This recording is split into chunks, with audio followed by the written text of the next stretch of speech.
Statement Committee, Advisory Committee to order at 5:32 p.m.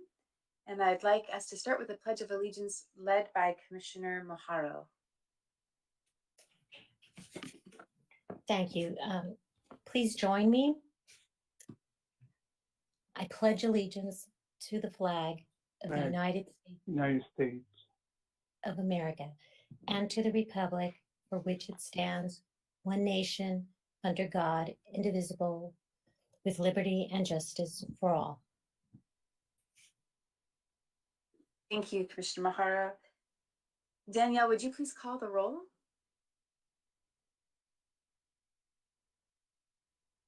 Councilmember Menchaca?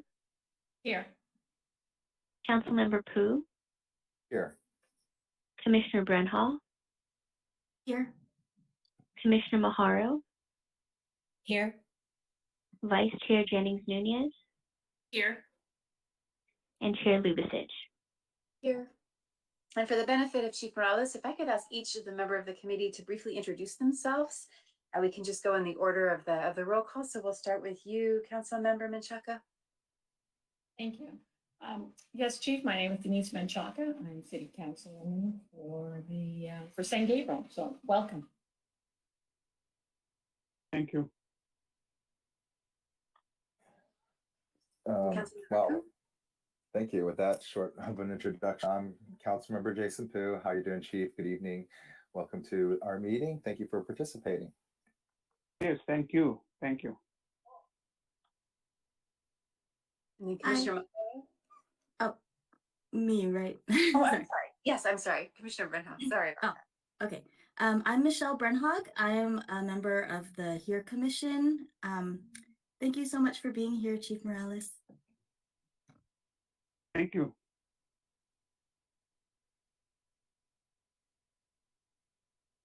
And now Commissioner Moharo. Good evening, Chief Morales. It's an honor to have you. I am Beatrice Moharo. I am a commissioner on the Historical Preservation and Historical Preservation. It's such a long name. Historical Preservation and Cultural Resource Commission. Welcome. Thank you very much. Thank you. I'm honored. Vice Chair Jennings-Nunez. Good evening. Good evening, Chief Morales. This is Chastity Jennings-Nunez. I'm the chair of the HERE Commission, and I met you when we were doing the videotaping that we're going to use for our Indigenous Peoples Heritage Month video later this month. Welcome. Oh, yes. Thank you. Okay, thank you. And Chief Morales, I'm Senya Lubicic. I'm the chair of the Historic Preservation and Cultural Resource Commission, and I'm so honored to have you join us for this discussion tonight. Thank you for your time. I'd like to start. We're very grateful. I'd like to start with an approval of the agenda order. Are there any objections from the committee members to the agenda order?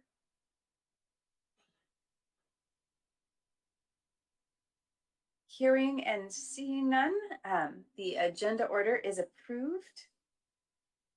And I believe, not having objections, we don't need to take a vote. Is that correct? All right. Tonight's meeting is live streamed on cable channel 3 and our online platforms. Please email all public comments to Matthew Morales Stevens, mmoralesstevens@sgch.org, no later than the time the item is considered by the advisory committee tonight. Comments will be read for up to 3 minutes each. Comments received after the end of the public comment section will be forwarded to the advisory committee after the meeting. If you wish to be added to the distribution list to receive advisory committee agendas, please email your request to mmoralesstevens@sgch.org. Thank you, Matthew. We do have public comment on the agenda next, but I wanted to just clarify that as we move through the agenda and to the discussion items, there will be opportunities for public comment following our conversations with Chief Morales and Chief Salas. And so additional questions that you may have or that the public may have will be taken at that time regarding those items. Commissioner Brenham, did you have a question?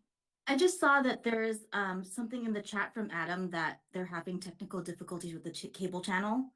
Are we just going to keep going while he restarts it? I will defer to staff. Is the preference for us to pause until that's fixed? Sorry, with Marilyn, is that you? Yes, that's me. We're gonna pause until they can get the public meeting back on. Thank right. you. I also was going to ask, always, nice to have him, but why is Eloy on the call? I was just kind of surprised. How did he get in here? I didn't even notice that. I thought it was you at first, but then I said, no, Sandy's over there. I'm here. Is that one of the technical difficulties? Maybe it says Eloy, but it is. Sorry, I'm gonna put the meeting on pause really quick.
Our meeting with agenda item 2, which is the public comment.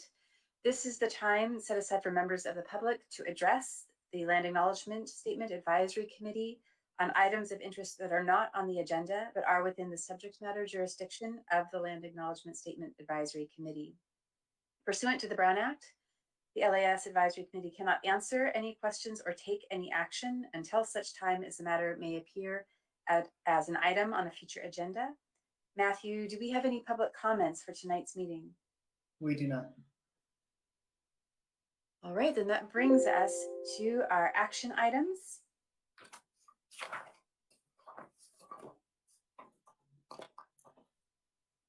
So we have as our first action item the approval of the minutes for the October 6th Land Acknowledgement Statement Advisory Committee meeting. Can I have a motion for approval of the minutes?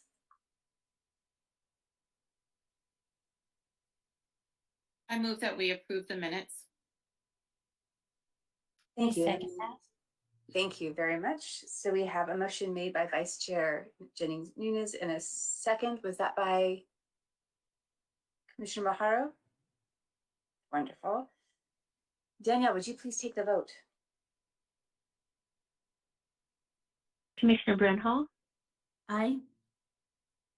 Commissioner Maharo, Aye. Vice Chair Jennings Nunes, Aye. Chair Lubicic, Aye.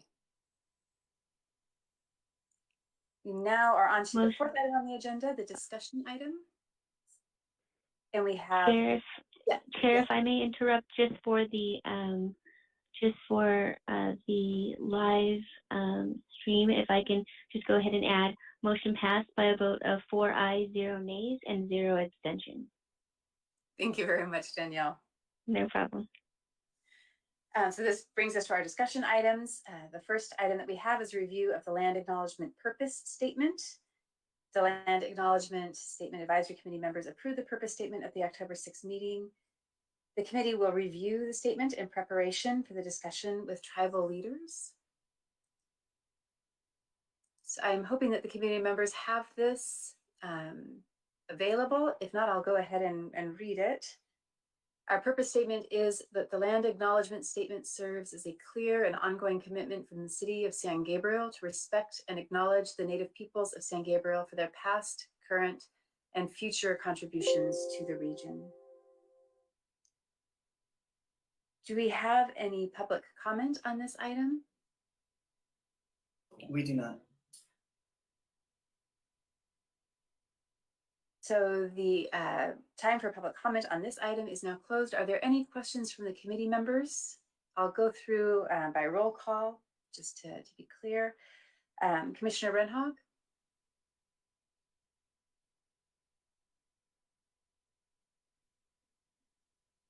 I don't have any comments.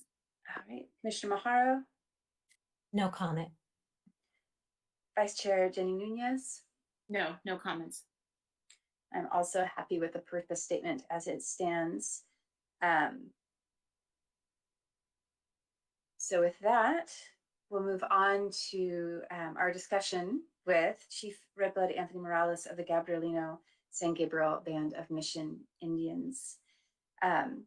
Chief Morales, as you know, we've prepared questions to ask you because we really do want to develop an effective land acknowledgement statement. Again, our process will be that I will read the questions. You will have an opportunity to answer them. There will be public comment for members of the public who would like to ask questions, and then any commissioners who have and committee members with outstanding questions. We'll take those after the public comment has been held.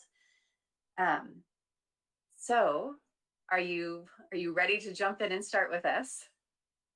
Oh, yes, I'm ready. Thank you. This is the part I've been looking forward to. So hopefully our purpose statement is clear, that this is a commitment from the City of San Gabriel, that we can't make a land acknowledgement statement without you. And so the first question that we wanted to ask is a land acknowledgement statement something that you are interested in?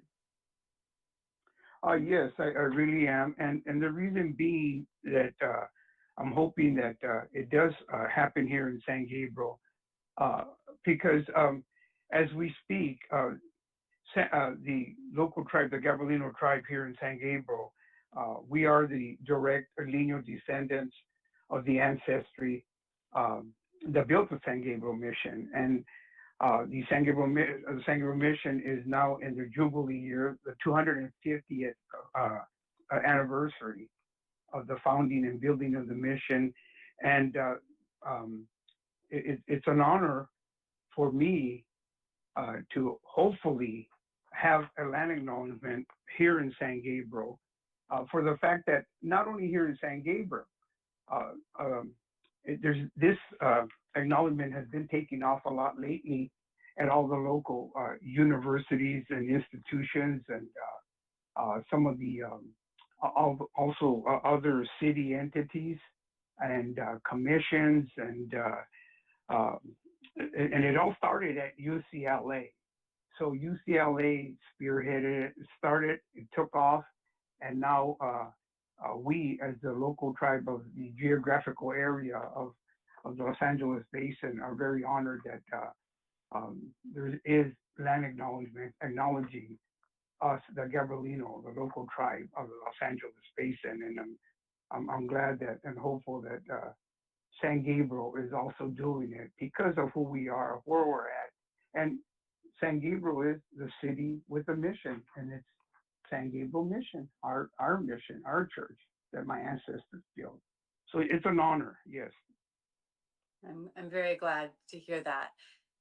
The committee would like to know how you would like to be identified, how your tribe and ancestors would like to be identified within the statement.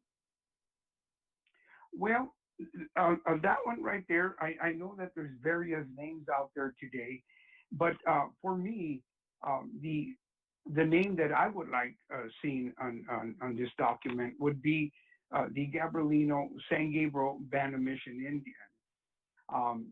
This is a name that goes back 250 years ago. I know that there's a lot of Native American persons of Gabrielino ancestry that really don't accept this name because of the history that was imposed on our tribe, the conditions, slavery, genocide, just sexual abuse, all the bad treatment that was imposed on my tribe, on our people, and of course it was during the mission system.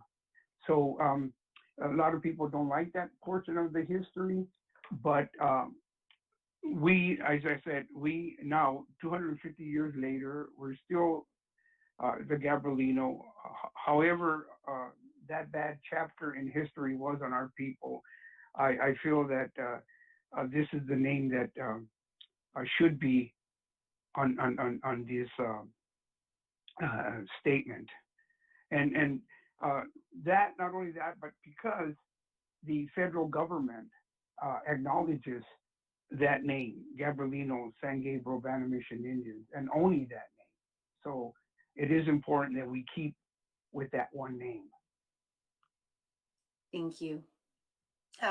One of the things that we were curious about is, and it's really as a point of education for us, but Indigenous names of places, sites, geographical features within the city of San Gabriel that you are knowledgeable of. Are there any of those that you would like to share with us? Well, first of all, I'd like to start off with the Gabrielino name of San Gabriel, which is Sibagna or Siba. That is the tribal name for San Gabriel. So we can start off with that immediately. That is our indigenous name for our city. There's various, and then of course, the historical San Gabriel mission. So those are sites or features that immediately come to mind that reflect the city of San Gabriel for our tribe. There's also recorded archaeological sites, and they're throughout the city of San Gabriel, and especially when the ACE project was going on, the railroad project, there was a major site right in the route of the railroad track itself when they were lowering it. So there was numerous artifacts discovered. So those are some of the sites here in San Gabriel. The other one, of course, is Smith Park, where we were involved with the city maybe 15 years ago or so in helping design that portion of Smith Park that was dedicated to the Gabrielino tribe. So those are features that reflect our tribe. And there's also some of the local features that come into the city from the other surrounding geographical areas, like some of the waterways that come in from the Sierra Madres, and one, of course, that led right into the San Gabriel mission for irrigating the crops. And there's a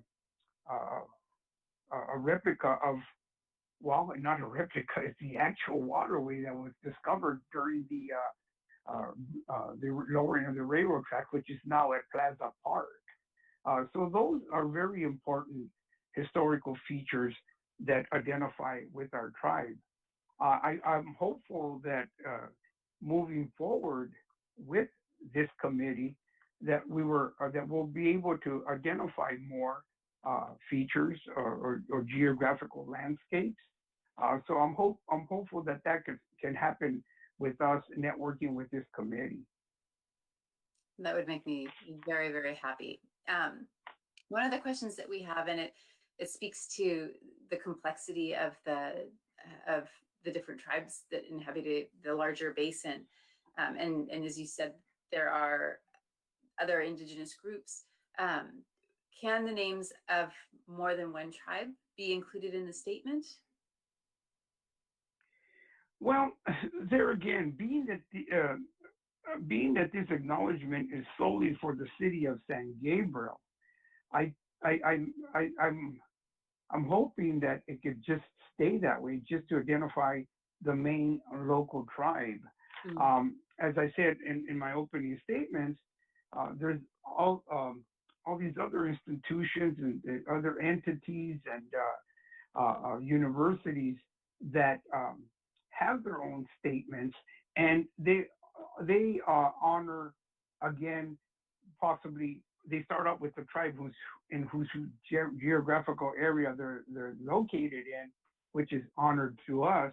But then they also kind of lightly mention the surrounding neighboring tribes, but they give the emphasis to the main tribe on whose land this particular institution is built on. So there again, being that it's just solely for San Gabriel, I'm hoping that it will stick with just Gabrielino. I appreciate that clarification. That's very, very important for us to hear. So thank you. Some of our questions have to do with the resilience and persistence of the Gabrielino. And so we were very curious if you could tell us about any programs where languages are being taught, the ways in which you're keeping your culture alive. We're hoping that more than just a statement on paper, that we will be able to support that work, but we would be grateful to know what it is that you are doing. Well, as far as programs that teach our language outside of the tribe, no, there's nothing out there for the public. It's all within the tribe, and how we go about sharing the language, teaching the language to our own selves, because this is a language that hasn't been spoken, well, in thousands of years. I mean, but more so in 250 years after the founding of the San Gabriel Mission.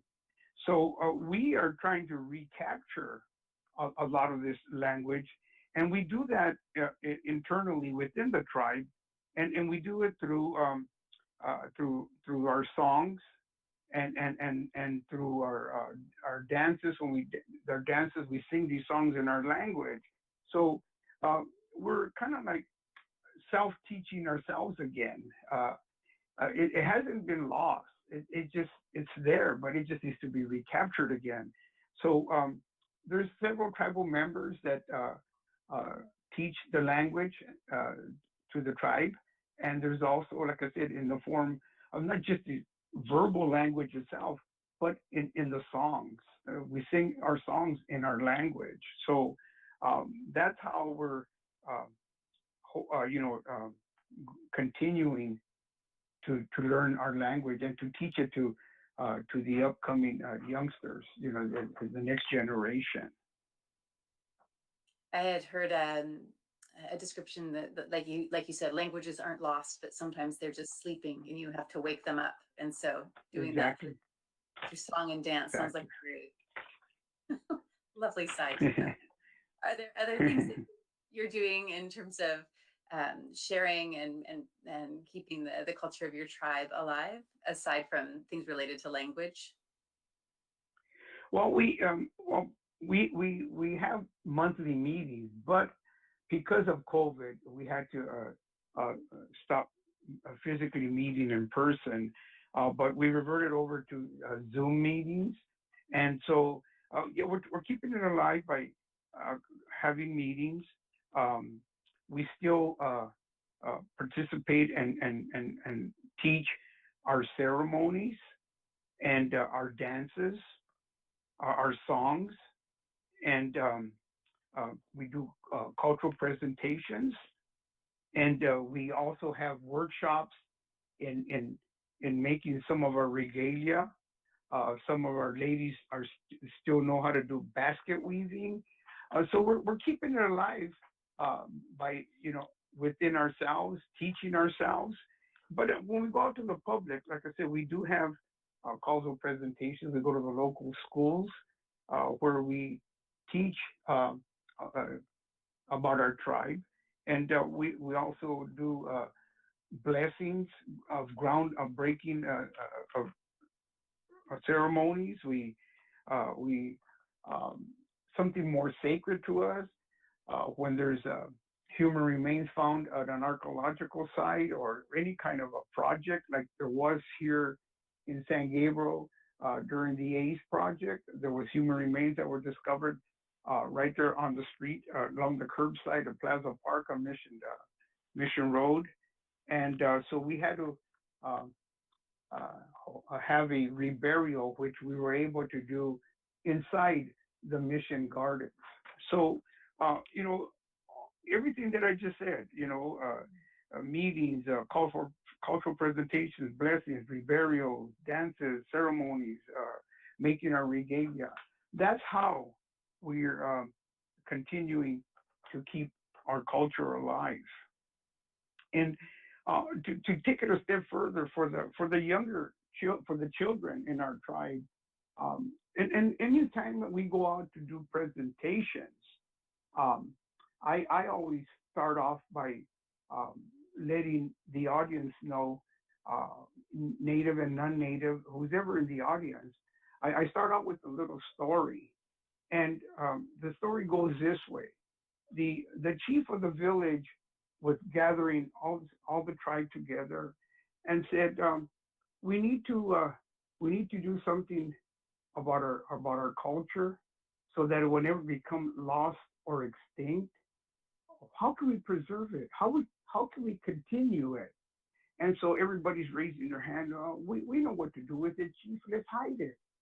And he said, well, let's hide it where? Some of them are saying, let's hide it under the rocks. Let's hide it under the trees. Let's hide it in the water. And finally, this fragile elderly lady says, Chief, trembling, very fragile, Chief, I know where to hide it. And he goes, where? And she says, let's hide it in the children.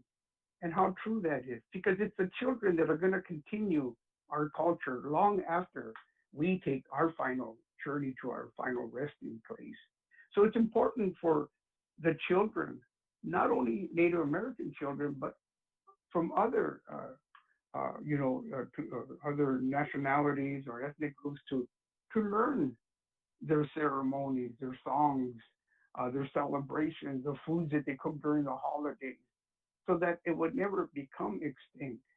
And for us, our culture, it's been documented, oral history, archaeological sites, carbon dating. Our culture has been here 15 to 20,000 years and is still alive. We're not extinct. And we today, the present day descendants, carry that forward by teaching our children so that it would never be extinct. So yes, it's important. It's important that the culture continue and to be taught to our children.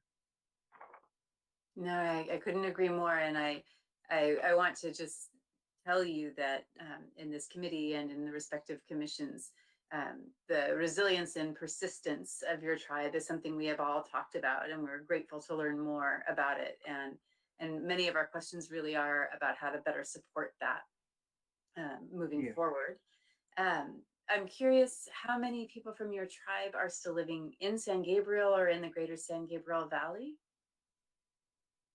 Well, the members that are with on my tribal council here in San Gabriel, whether they live in San Gabriel or not, but they do live throughout the San Gabriel Valley. There's roughly a good, gee whiz, with counting all the grandchildren and children and uncles and aunts that are still around that are Gabrielino.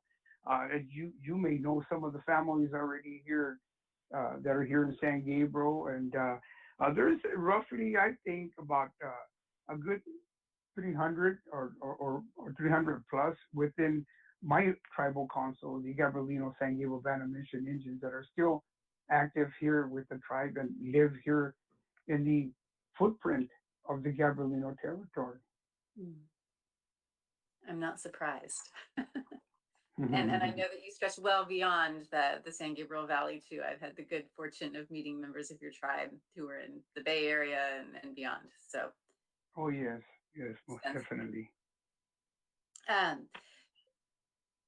We were curious what work you feel that we need to do as a city and as commissions to support you. Well, yes, that's a good question. As I started out, there's not much here in San Gabriel aside from the few items that I mentioned in my opening. The San Gabriel Park, the Smith Park, San Gabriel Mission, and it's just a few. But I mean, this city is so rich with history, and it goes back to us, the original tribe, as I said right now, thousands of years ago, and there's not much visibility of that here. So I'm hopeful that with this committee and in consultation with us, that we could establish more sites, monuments, features throughout the city to go along with this acknowledgement that the tribe is still here. It's still here. The original inhabitants of San Gabriel, the Los Angeles Basin, are still here. And furthermore, here in San Gabriel, we're still here. This is our home. And I would like to see more acknowledgement, not just in a statement, but more acknowledgement in the form of physical features, maybe a few place names of maybe change a street name or whatever's out there open that the city and us as a tribe can network together and come to some kind of a compromise to have more visibility or more names of features or sites or streets or physical items here in our city. I would like to see more of that. I agree wholeheartedly. And we will need your help to do that. Oh, so yes. It will need to be a partnership. Yes. I hear what you're saying about visibility, but would you be willing to share some of the challenges that you and the tribe face today? Well, one of them is actually, acknowledgement that, as of recently, this acknowledgement issue just surfaced, like I said, no more than about a year or two ago through UCLA. Before that, there was nothing really in place, aside from reading in a book, oh yeah, the local tribe was such and such, or Gabrielino, they built San Gabriel Mission, but there was no awareness that we physically exist. Everybody thought that we're extinct, and this is something that we need to visibly put out there, that through preservation, through acknowledgments, through visibility, that we need to overcome some of these challenges where we're not acknowledged or heard or seen. So I think this is something that we need to, an area that we need to work on. So that being said, I'm open to, again, network with this committee in overcoming some of these obstacles that lack visibility and acknowledgement and preservation of our tribe, especially here in San Gabriel. Thank you. Are there organizations that we should be aware of that you find to be very supportive of your tribe, of your culture? organizations that perhaps you may work with? Or Oh, partner oh with? yes, most definitely. We're at, well, there's all the local universities, universities and colleges, all the museums, downtown Los Angeles, the Natural Museum, the Autry, um, uh, you know, they're networking with us. They started recently, also like everybody else, but they are supportive. A lot of these historical societies, um, environmental groups, archaeological firms, they're very much in touch with us, and they do support our culture. And they want to have a partnership with us that goes beyond just an acknowledgement. They want to physically network with us and continue supporting us and whatever struggles that we face in the political world today. Native Americans are the least heard people, and we need to be. I think it's our time now to be heard, to be visible, and so this is important that we do have this support from these entities. I appreciate that list. It's a good reminder of the groups that are there. And I hope that moving forward, the city of San Gabriel is a good, clear partner in that list as well. And I hear what you're saying about visibility and acknowledgement. In terms of the statement itself, do you have suggestions on how you would like the statement to be used? Well, first of all, I would like to see it to have this immediately read, or if it doesn't want to be, if they don't want to read it in its entirety, at least acknowledge the land or the ancestral territory that a particular ceremony or function is taking place, especially here in San Gabriel. I would like it to be acknowledged or read at all of the city events right away at the beginning. Of course, once the host of that event, does a few announcements, then immediately before anything else continues in that event, to immediately start off by acknowledging on whose land you're on, and yes, this is something that I think is protocol. It should be done right away at the beginning and in all city functions and events. Thank you, Chief Morales. We tried our best to come up with questions that we thought might give you an opportunity to share, but we also just wanted to ask if there's anything we've overlooked, anything you would like to share with us, just kind of give you an open-ended, what do we need to know, what would you like us to know question. So if there's anything that you would like to share, please do. Well, along those very same lines, I honestly feel that, as I said a few moments ago, Native Americans are the least heard people.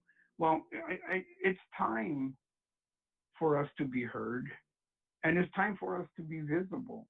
And these are two important factors that I feel we need to network with the city and with this committee, to go beyond just a verbal acknowledgement, to be, to network with each other, to have a voice in the city, and to be visible.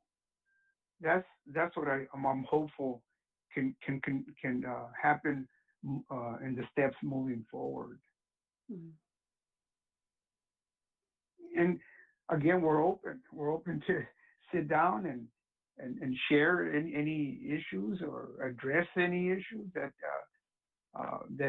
this committee or anybody, a representative of the city, has in mind to get us involved in or ask of us. We're open to open to dialogue moving forward. I hear that invitation to dialogue, and I appreciate it so much. I'm very grateful that you are making yourself available that way. If you're willing, Yes. I'd like to turn to public forum. Matthew, is this a time to see if there have been any comments for public forum? Yes, it is. And then we have not received any. All right, well then I will go ahead and close the public comment section of this and turn to my fellow committee members and see if there are any questions that you have that you would like to ask of Chief Morales.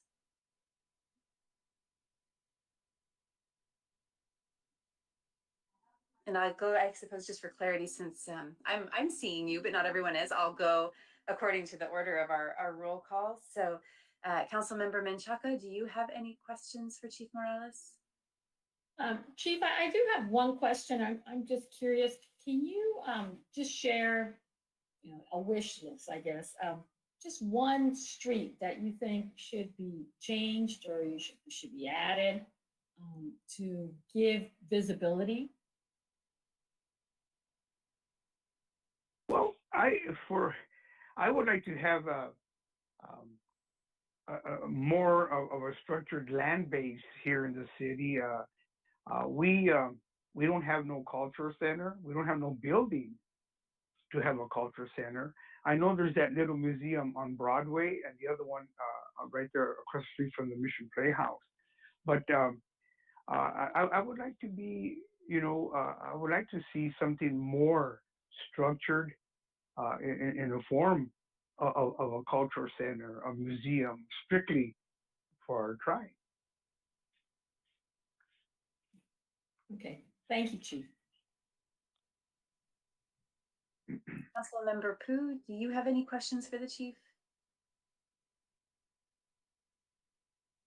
Yes, sorry, thank you, Chair. And I first want to just say thank you so much, Chief Morales, for coming and speaking with us. I found many parts of what you had to say very moving and very insightful. I mean, certainly it's an honor for us to have you here and sharing this knowledge and information with us. I didn't quite one question. I didn't quite get the name, your native name of the village that was here before. I think Sibagna or something like that. And I'm wondering if you might be able, if it's possible to spell it for us. Okay, Sibagna. Let me look at my notes here. Let me see here. Sibanga, Sibagna, or Siba for short. Siba. IBA. Okay, yeah, thank you very much. Appreciate that, and thank you again for participating in this meeting. And Sure, looking forward to continuing continuing this conversation. Yes. Oh yes, most definitely. Commissioner Brenhog, do you have any questions for Chief Morales? Yeah, thank you so much for just being here and for sharing with us. I know some other cities. I have some friends in Seattle who are talking about what they're doing in their city, and they have like some of the local tribes have kind of like an organization that's like people can donate for like rent back, kind of as an acknowledgement that they are on someone else's land. And I don't know if that's something that you guys have talked about, or something, something that they also link to like in their land acknowledgement statement as like not just we're saying this to acknowledge the land, but also giving ways for people to become more educated and to actually give back. I'm just wondering if you guys are connected in some way to to have that for us to share. Well, we really haven't. We know of such programs. I know it's taking off up north a lot. We know about such programs, but we really never really looked into it or try to set something up. But it's an interesting question or an interesting thought, especially in light of what we just witnessed last month. in Manhattan Beach, the land that was given back to that family that was taken away by eminent domain in the 1920s, and that was the Bruce family. And uh, and so that right there for me is, if that land was taken away from them, um, and then what about us? We went through that same we went through that same history. Our land was taken back, and there's no reparations. And I honestly hope and feel that uh, that could be something that that we could entertain and make that happen through whatever means. But it is a subject that's taking off now. Just the subject reparations for the unceded land that was taken away from our tribe, especially here in the Los Angeles basin. Now, Los Angeles is the third largest economy in the world, and they gross 700 billion annually. 700 billion annually, third largest economy in the world, and they benefited on our land. And so it's something that I'm hoping that with what happened in Manhattan Beach last month, and through the Board of Supervisors of Los Angeles, that we could entertain such revenue like this, or reparations. It'd be something that that I know that our tribe would definitely invite. And there's a joke by one of my tribal members who says, "Hey, who's going to be paying the back rent?"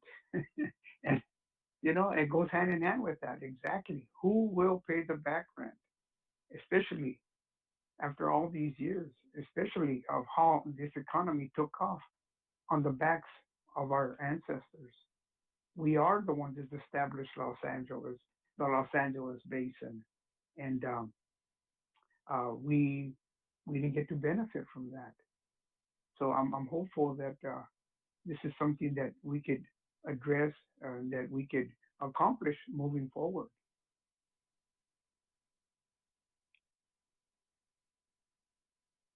Thank you for your question, Commissioner Brenhog. Did you have others? No? All right, so Commissioner Maharo? Thank you. Yes, again, thank you, Chief Morales, for joining us today. I think it was very insightful. There was a lot to learn. I wrote so many notes.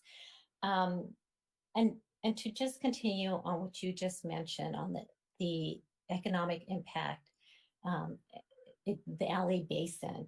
I think when we speak of indigenous cultures, of the indigenous history of San Gabriel specifically, it's always kind of in the narrative of tourism, of economics, of bringing people in, but not necessarily really showcasing the culture, educating people, and most importantly, letting people be aware that you do exist. The tribe is not extinct. And I think as a committee, I'm so honored that you're here, that you informed, as a committee member, that you informed us, that you educated us, that you gave us your wish list, because all this, I believe, is very doable. And I hope that we can partner, that we can work well with you, with the city. I think a lot of what you mentioned, we as committee members had somewhat discussed and also agreed. So I look forward to that. And again, I want to thank you. I think it was just wonderful having you on and getting a feel for what's important to you and to the tribe. And I want you to know that we're very sincere about moving forward with this. Thank you. Thank you. Thank you. Thanks, Commissioner Maharo. Vice Chair Jennings Nunez. All right, thank you. So I don't have any additional questions. I just wanted to add my appreciation to the others, because this has been a really special time. And I just hope that we can share it widely with the residents of San Gabriel and hopefully beyond, so that we can be motivated to learn more about Indigenous people in this area, and really appreciate and celebrate your history, Chief Morales, our shared history, and to support the tribe in the future. So I really appreciate you being here tonight. Thank you. Thank you. Thank you. Thank you, Vice Chair. The question that I had was very much along the lines of Commissioner Brenhog's question, Chief Morales, just about the history that your tribe carries and the present that you have, and how we reconcile those. And I think that in the answers you've given tonight, you've helped set out a path that we can hopefully continue to walk with you in doing that. And so, like my fellow commissioners in this committee, I'm very appreciative of the time that you gave us, of your willingness to share, and I do want to continue to walk this with you and to bring visibility and acknowledgement and to you and your tribe. So I thank you very, very much for your time. And I think, Matthew, I need a little guidance in terms of what our next steps are as far as Chief Morales is concerned this evening. Sure. So I think that's all we have for Chief Morales. So right after this, we'll be recommending a brief health break, and then jumping on to our next agenda item. So since we're ending early, if there's any additional questions for Chief Morales, then we'll say farewell to him so he can get on with the rest of his evening. And we do thank him for joining us tonight. So I guess I'll just ask one last time, make sure there aren't any lingering questions. And then, Chief, is there anything that you would like to communicate to us before we say goodbye to you this evening? We pretty much, touch on all, your concerns, and I'm hopeful, and I know that I addressed them and answered them to the best of my ability, and my answers are satisfactory to these questions. I think that we accomplished that. So as far as in closing, one challenge that I forgot to mention was that it's ironic that we are the tribe of the Los Angeles Basin. We've been here for thousands of years, and that the federal government does not extend that acknowledgement to us that we're a tribe, that that we're here. It just saddens me that the federal government does not acknowledge us as a tribe, and we are a tribe. We are a tribe. So that's troublesome to me, that our own government doesn't acknowledge us as a tribe, or recognize us, or give us that recognition. So that's an obstacle for us. But then again, in today's political arena, it's very complex, it's very difficult, and different political agendas, I believe, is what's kind of holding us back. But I'm hoping that we can overcome those obstacles with our own federal government. So I just wanted to add that as one of our ongoing challenges, that our federal government does not acknowledge or recognize us as a tribe. And I hope we overcome that one of these days. Yes, thank you for sharing that with us. And I appreciate that you're hearing our concern. And I just want to say in closing that I hope we are hearing your concerns clearly, and that if we are not, that you will correct us going forward. And again, as part of a dialogue, that we will walk together, because I do want to be sure that as we work as a committee, and then eventually back in our respective commissions, that the concerns that you brought to our attention are things that we keep in mind and continue to work with you on. So again, Thank you so much for giving us your time this evening, and I will look forward to future conversations with you in many different ways. Yes, and I would like to part right now by just saying, Wa'at Guwata Tayi Hanukkah, in the memory of our ancestors. Again, thank you, all of you, for paying attention, and I look forward to networking with you and moving forward. Again, thank you very much. Thank you. Thank you very much. Thank you. Good Have a night. good evening, Chief. Bye-bye. Yes. Bye. Bye. Bye-bye. So at Chair- this point, Yeah, I Chair- would recommend a motion. Is that what I need to do? Perfect. And if we could cut the health breakdown to even 10 minutes, since we are here and I think our next speaker is ready. That's what we would recommend if you're okay with that. I'm all right with that if the committee is. So I would love to get a motion to take a 10-minute health break and then return to our conversation with Chief Salas at a little bit before 6:30. Sorry, a little bit before 6:40. I'm blind even with glasses. It's terrible. So if I could get a motion to take a health break. I'll motion to take a 10-minute break and be back by 6:38, I guess. Thank you, Commissioner Brenhug. Can I have a second? I'll second. Thank you. And then all in favor, do we need to do roll call? Is that easiest, Danielle? Or acclamation? Yes. All right, well, then we will reconvene at 6:38. Sorry, one moment. Danielle, can you please do the Do a roll call? really quick? Commissioner Brunhall, Aye. Commissioner Maharo, Aye. Vice Chair Jennings Nunez, Aye. Chair Lubasich. Aye. Motion passes by the vote of 4 ayes, 0 nays, and 0 abstentions. Thank you.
To reconvene the special meeting of the Land Acknowledgement Statement Advisory Committee at 6:40 p.m. We are on our discussion items and beginning our discussion with Chief Andrew Salas of the Gabrielino Band of Mission Indians, Quiche Nation. I would appreciate it if the committee members would introduce themselves again this evening for the benefit of Chief Salas, and then he will introduce himself. And we'll begin with our questions. Public comment will follow the questions that were created by the committee, and then there'll be some opportunity for more open-ended questions. So in order of our roll call, Councilmember Menchaca. Thank you. Good evening, Chief Salas. My name is Denise Menchaca, and I am Councilwoman for San Gabriel. Thank you so much for being here, and we're really looking forward to our conversations ahead. Thank you. Good to meet you. Councilmember Pu. Yes, thank you. Good evening, Chief Salas, and I am Councilmember Jason Poo. Looking forward to this conversation. Thank you for being here and sharing with us. Thank you, Mr. Poo. Thank you, and it's an honor. Oh, the honor is all ours. Thanks. Commissioner Benhog. Hi, I'm Michelle Brenhog. I am a commissioner on the HERE Commission in San Gabriel. And thank you so much, Chief Salas. Thank you. Nice to meet you. And Commissioner Maharo. Good evening, Chief Salas. My name is Beatrice Maharo. I am a commissioner on the Historical Preservation and Cultural Resource Commission. I welcome you. It's an honor to have you. Thank you. Thank you, and it's an honor on my end also. Thank you. And then Vice Chair Jennings Nunez. Hello, Chief Salas. This is Chastity Jennings Nunez. I am the chair for the Human Equity Access and Relations, or HERE Commission, here in San Gabriel, and thank you for being here tonight. Good to meet you. Thank you. And then Chief Salas, I'm Senya Lubicic, and I'm the chair of the Historic Preservation and Cultural Resource Commission. We pride ourselves on having the longest and most confusing name of the commissions for the city. We all stumble over it every time we try to say it.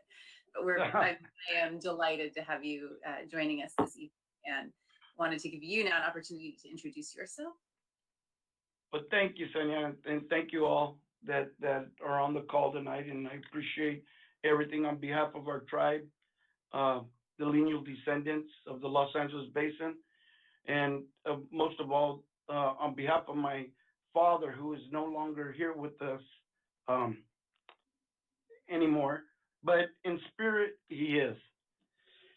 My name is Andrew Salas, and I am now the chief of the Gabrielino Band of Mission Indians, Quiche Nation.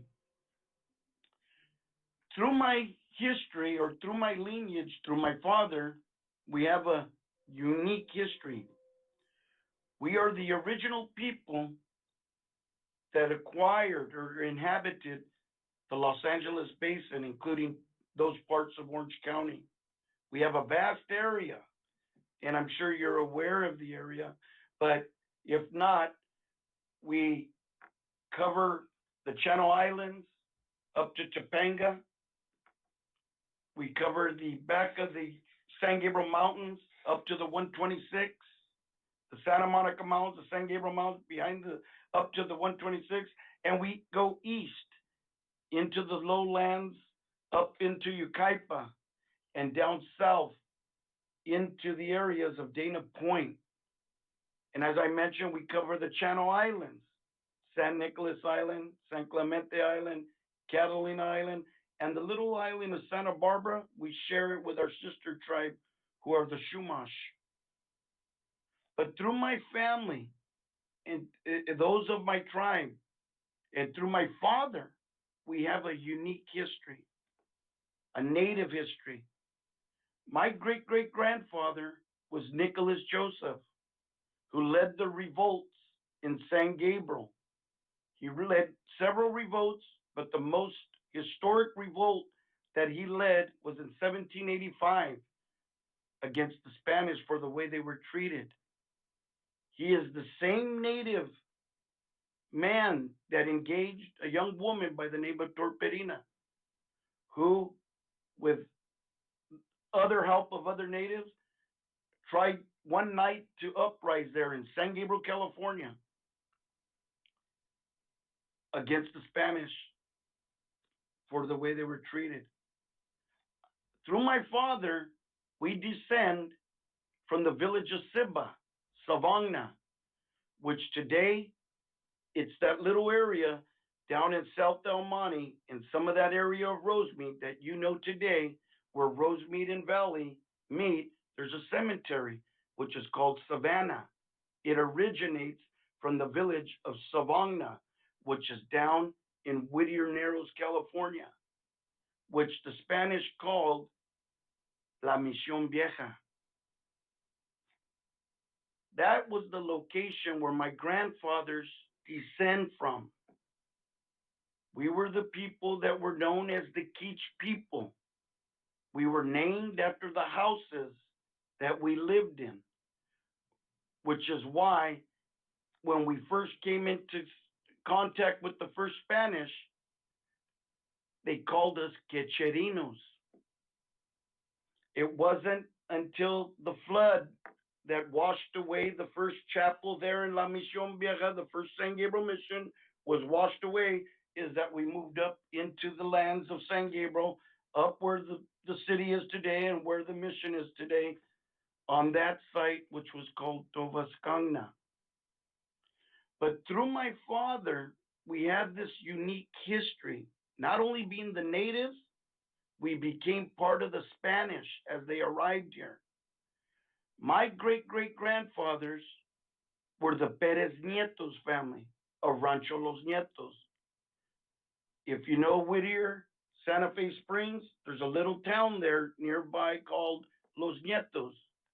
It's named after my grandfathers or great-grandfathers and my uncles who were prominent soldiers here in San Gabriel and who are buried in the mission, right when you walk into the mission doors, in the front steps of the doors as you walk in from Mission Road, they are buried there in the ground with the Padres. These were the Spanish soldiers that came with Father Serra during the expedition. They were the owners of 360,000 acres of California.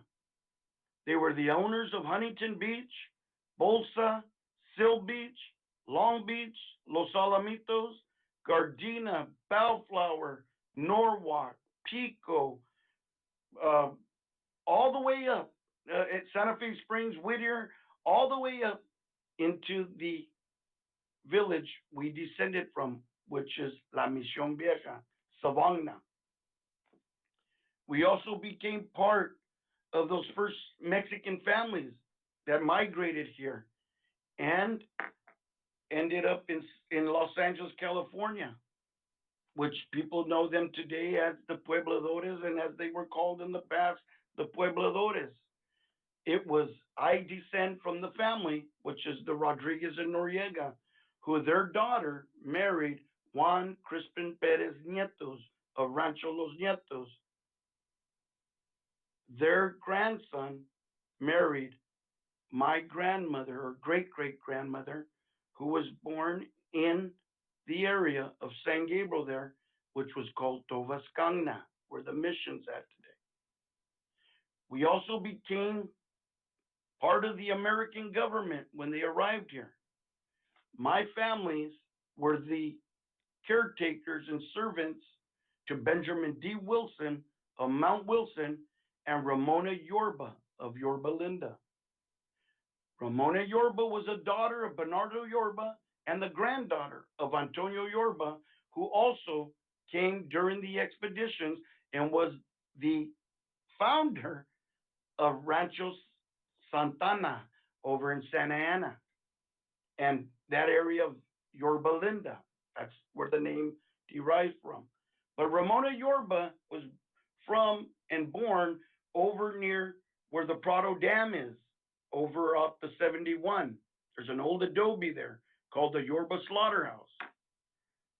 She married Benjamin D. Wilson of Mount Wilson, who was from Tennessee and who was a BI agent for the Bureau of Indian Affairs and who was mayor of Los Angeles, who was the third supervisor of Los Angeles, who was the prominent landowner later when the coming of the Americans that he got acquired San Bernardino, Glendale, Norwalk, Los Angeles, San Gabriel, Alhambra, large, vast areas that Mr. B.D. Wilson acquired. My grandmas, or my great-grandmothers, my great-grandfathers, aunts and uncles were the servants to both Benjamin D. Wilson and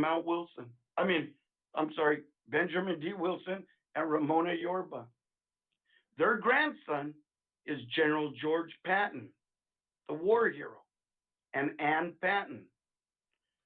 My dad, as a young boy, lived at the Huntington Library in San Marino, California, and why he lived there is because my grandmas, my aunts, my uncles, the tribe, our people continued being the rancheros and servants to this family. A lot of our families are buried over in Roses Road, and a lot of our families are born in San Gabriel at the San Gabriel Mission. But through my lineage, through my father's lineage, we are the foundation of history, being the indigenous, the Spanish, the Mexican, and the American here in the Los Angeles Basin, and including our home base in San Gabriel, California, where I grew up, where I was born, and the rest of my family still reside today in San Gabriel. So that's a little bit of my history in a nutshell of who we are or how we are descendants of the first original natives, Spanish and Mexican and American descendants or settlers that settled hereafter. We are that foundation. So I wanted to share that with you all tonight. So thank you.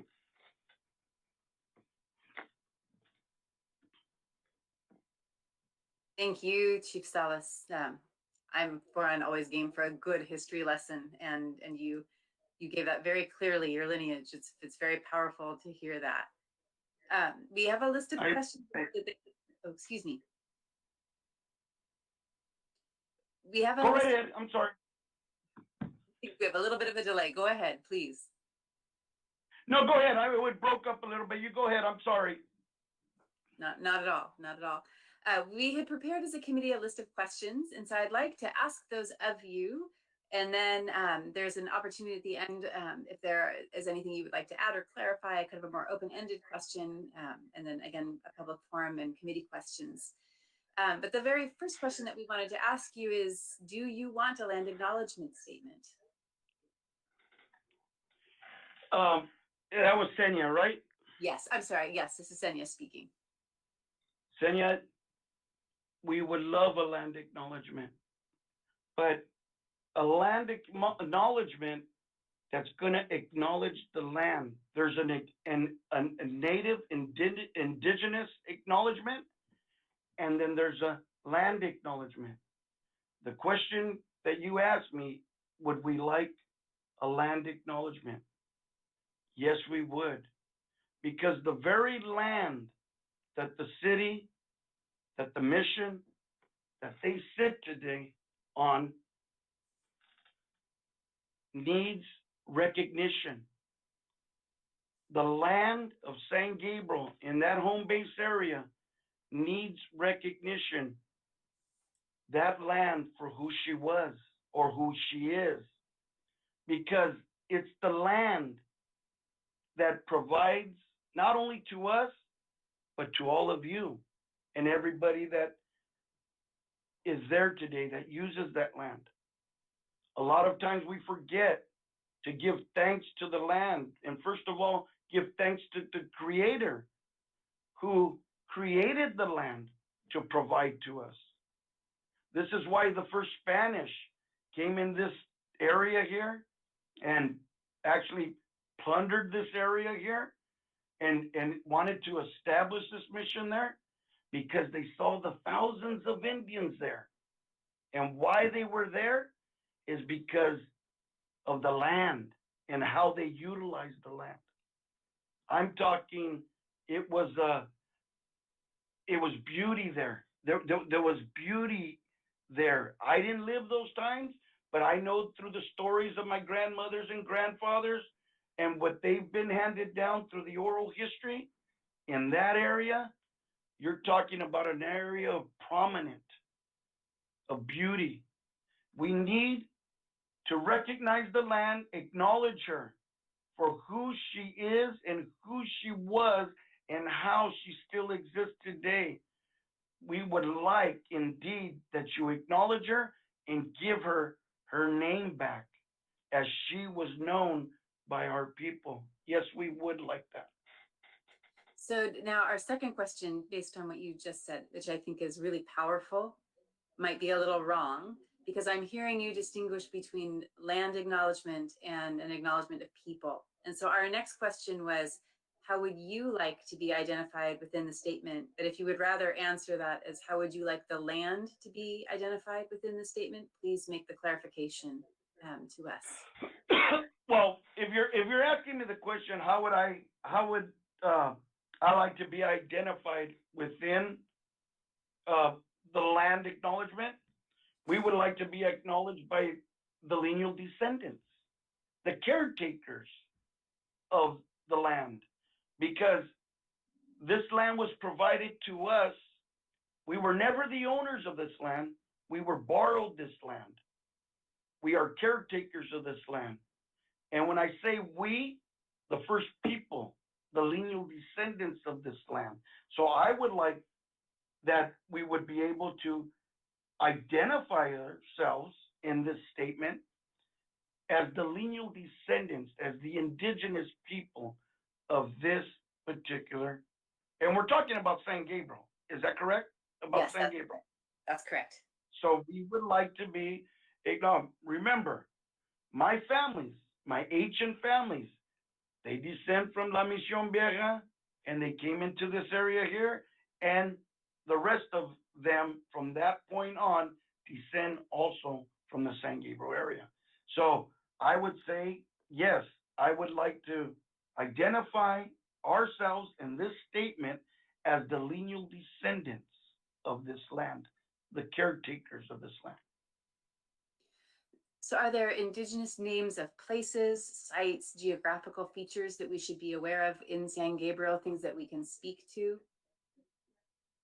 Well, as I mentioned, you know, in the first statement, the land acknowledgement, the name of San Gabriel was originally called Tovascana. Even in the books of confirmation, Father Sarah, he stated 1778, and this helps our oral history, these documents, these old Spanish records. In 1778, the Book of Confirmations from Father Sarah, he noted down in the record that San Gabriel, where the mission, where the city sits today, was San Gabriel de los Temblores, Tovascana. Where I come, where I descend from, or through my grandfather, where they descend from, at La Misión Vieja, that was called Savannah or Siba, Rio de los Temblores, because it was closer to the river. Rio de los Temblores, and San Gabriel was Tovascana, which is San Gabriel de los Temblores. So I would like to have the name of the community that was there, because it was the community there, the natives, that built that city. And that community we're still here, but they were of Tovascana. Okay. And maybe you feel that it isn't appropriate, but should or can the names of tribes be included in a statement? In this statement, if you know the history of the Los Angeles Basin, including those parts of Orange County, there was one tribe. One tribe. No other tribe but this one tribe of the LA Basin. All the names that you're hearing now and people coming up with acknowledgements and putting other names, no. We had, as a tribal government, as a tribal people, we had respect for other tribes and their territories.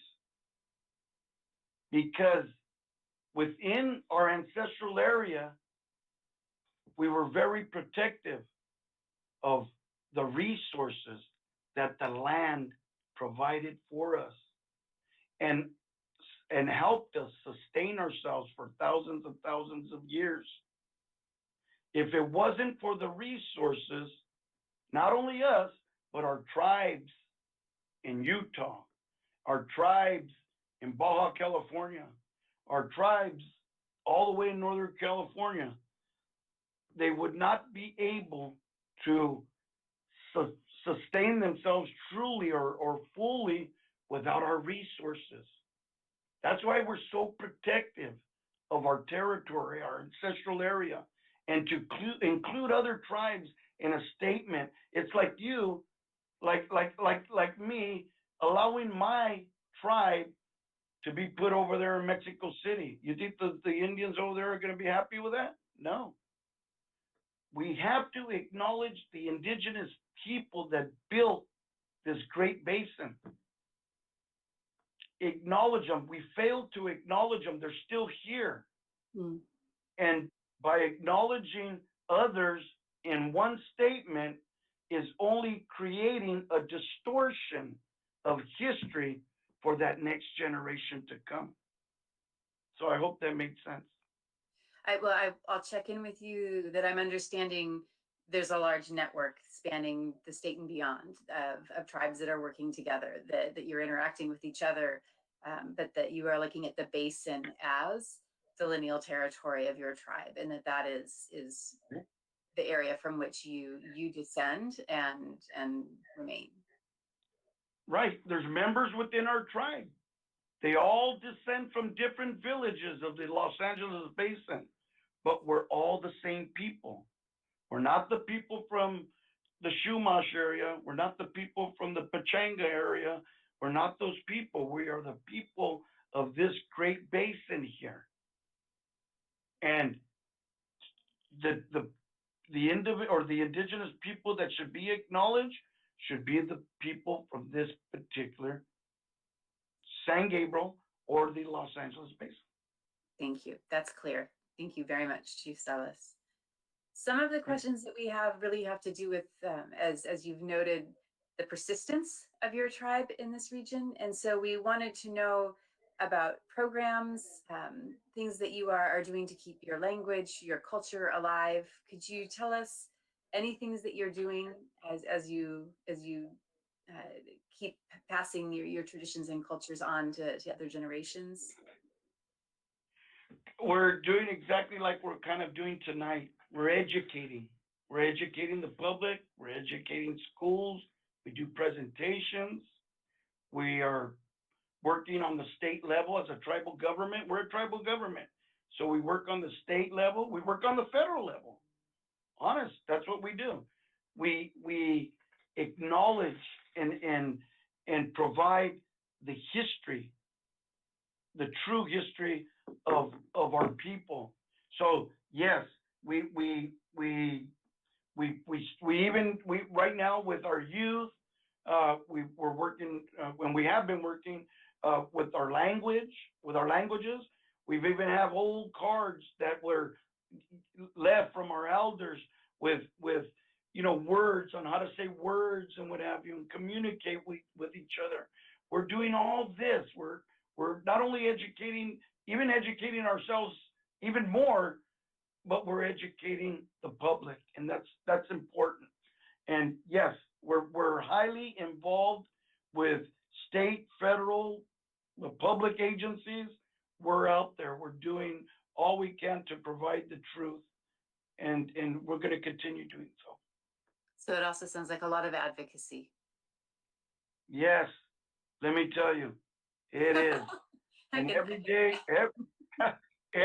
day of my life, I eat, drink, and sleep native.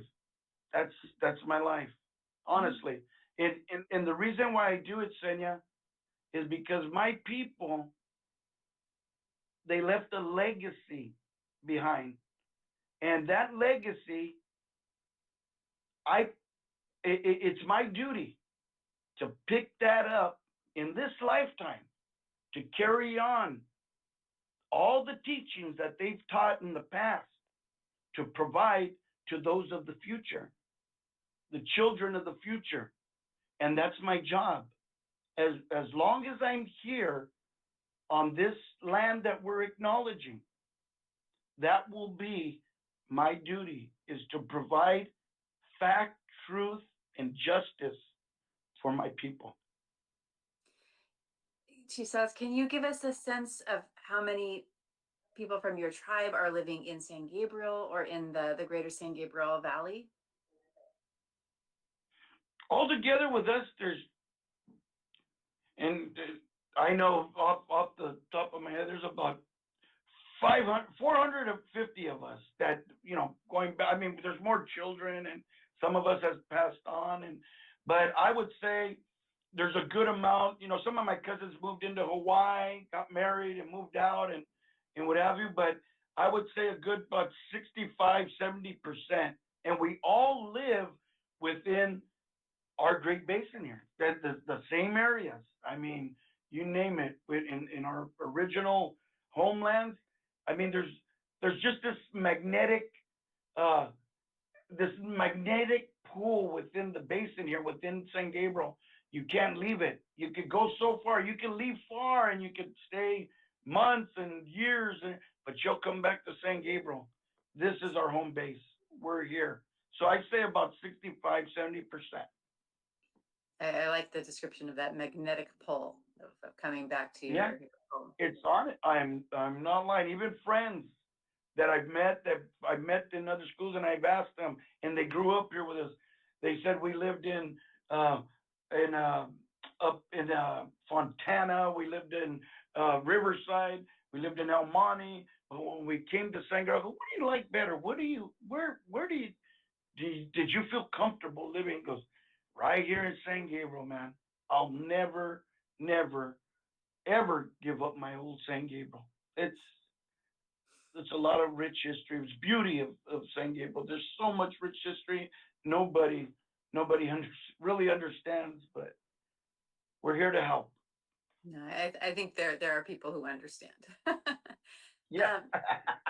Some of the questions that we also had was really about how do we support you? So what work do you feel that we as commissions, as city government need to do? Senya, you know, I've been on this journey for over 26 years. And like I mentioned, I took off after my father, after our elders. My dad took off after his grandmother, his grandfather, the elders. I mean, you know, ever since we had our meetings in old San Gabriel at my grandma's house at 518 Pearl and 514. But for about 26 years now, I mean, for the support that the city, the support we need from them is to help clarify and spread truth, fact on our history, on who we are. Because the city of San Gabriel not only represents the people that live there today, but they represent the indigenous people, the first people of that area. And I'm talking even the first people of the Los Angeles area, because San Gabriel is the opening gates to Los Angeles. This is where it all started. You're talking about a frontier. A frontier. This is it. It started in La Misión Vieja, and it ended up in San Gabriel. And from San Gabriel, they opened the doors. San Gabriel has the richest history of all. And what we need from San Gabriel is the support to provide the truth, history, and justice of the indigenous people of San Gabriel. and the LA Basin.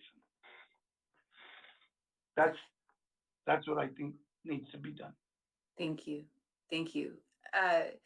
Would you mind sharing some of the challenges, the present day challenges that your tribe is facing? I would guess it's related to what you're asking us in terms of what we need to do, but Yeah. No. Well, as I mentioned, for 26 years now, the biggest challenge is our identity. 94, again, we were infiltrated with this Tongva through academia, who, with this term, has, as I mentioned, created atrocity, has created genocide and distortion of our true history. We cannot even tell our true history because nobody wants to believe it. They want to believe some other fabricated history. And this term Tongva, and I'll be honest, it was actually the city of San Gabriel's, I don't want to say fault, but that's where it started. In 1994, about August of 1994, our tribe, our people, right there in San Gabriel, California, we received state recognition under the name Gabrielino Tribal Council. And that was August don't quote me, but I don't have the document, but it's the 11th of August, 11th, 12th of August.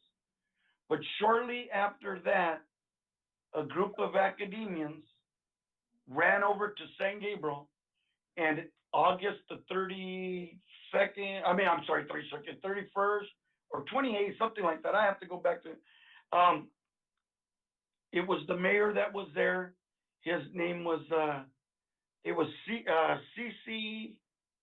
I don't know if maybe you guys can help me out. Let me see. It was what was the name? CC Sabino. There you go. CC. CC Sabino, who gave a proclamation to the Tongva Nation. And that's from that time on, that term spread like cancer. You want to talk about injustice? Well, we're experiencing it. And we're experiencing it by this term. The city, I could help the city, or we could help each other, and I could take them and show them the old records, the old history. There was no such tribe. And by utilizing this tribe, not only are you distorting our history, you are distorting the minds of the children that want to know our history. And it's hard. I'm like a broken record. Each day, you know, I work on the state level. I'm a part of the Environmental Protection Agency of the state of California. And schools and what have you even come to me to ask questions. And all the time I gotta correct that wrong. But if the city can help us work together and show those documents, show that fact and that proof, and put that statement out there, the city would be helping and supporting the preservation of our culture. That's very important to us. It's been a hard road, you know, and it's just, you know, they give these land acknowledgements, different cities and different, and here's the Indians, the lineal descendants. I'm talking of the lineal descendants that can prove they're from the actual villages and the native peoples of this land, certified that the struggles that we are having is because of this term Tongva. And it's just, we need your help. We need the city's help to correct that wrong and right that right. That's what we want. That's very important for us to hear, Chief Salas, and I appreciate you speaking to that. So in terms of the work we need to do, there's a record we need to correct on the city side, and to partner with you in that. Thank you, Senya. And that, go ahead. I'm sorry. Go ahead. Go ahead. I was just going to ask if there are other organizations that are supporting you or groups that are supporting you, either in this advocacy or in things related to the preservation of traditions and culture. Who are your partners? We've got museums. Yes, we've got museums. We have the woman that just got on the phone. She's an anthropologist. She's a teacher. We have colleges that are PCC. We have other colleges. We have you name it, organizations, conservancies, or that we're working with. Even the state of California is already on that road of correcting that wrong. Finally, after everybody's been, pushing this, we need this to be corrected because, Senya, my dad passed, my grandmas and them are all gone. I'm on that path that one day I'm not going to be here. So I have to leave, on that part of that history, that fact and that truth, that legacy. I need to correct that. I need to correct that wrong and make sure it's corrected before I leave this earth, because it's important, because we don't know if the children behind us are going to take this step or this road and continue this legacy. We don't know. But my dad and my grandmothers and cousins and everybody that's passed on, they've always, they chose me after my father. They chose me even during my father, as I was chairperson of the tribe at that time, to help lead this tribe because of the knowledge that was left to me. The knowledge, it was a gift given from the Creator and given from my family, my ancestors. This gift of knowledge, of knowing and understanding. I sat and listened to these families about those old ancient stories of the past and of the present. And today, I speak on behalf of the dead and also those that are alive of our tribe. I speak on behalf of them, and I continue. I'm their voice today. Even though they're gone, they're here spiritually, and I want to make sure that I correct those wrongs of the past. So we have organizations, we have conservancies, like I said, we have schools, we got museums. I mean, you name it, they're there. It's just other certain areas, they don't call upon us. They don't call. They want to. I don't know what the issue is, but we're getting there. It's little by little. It's starting to happen, and now the state of California, they're going to make that change. So, yeah, we have support. Thank you. I hear the big work that you have, and I hear where the city can help. But in terms of the land acknowledgement statement, how would you like that to be used? Well, I would like to, within the land acknowledgement statement, I would like to also acknowledge like I mentioned earlier, I would like not only acknowledging the land for who she is, but acknowledging us, the indigenous people, with the statement. Does that answer your question? It does a bit. A lot of times, for example, at city meetings or events, or where land acknowledgement statements have been adopted, the statement is read as a way of bringing acknowledgement and people together before an event then follows. And so that's sort of my concrete understanding of how it is used. But do you have other suggestions in how we're successful in drafting a statement? You would like to see it made visible or shared?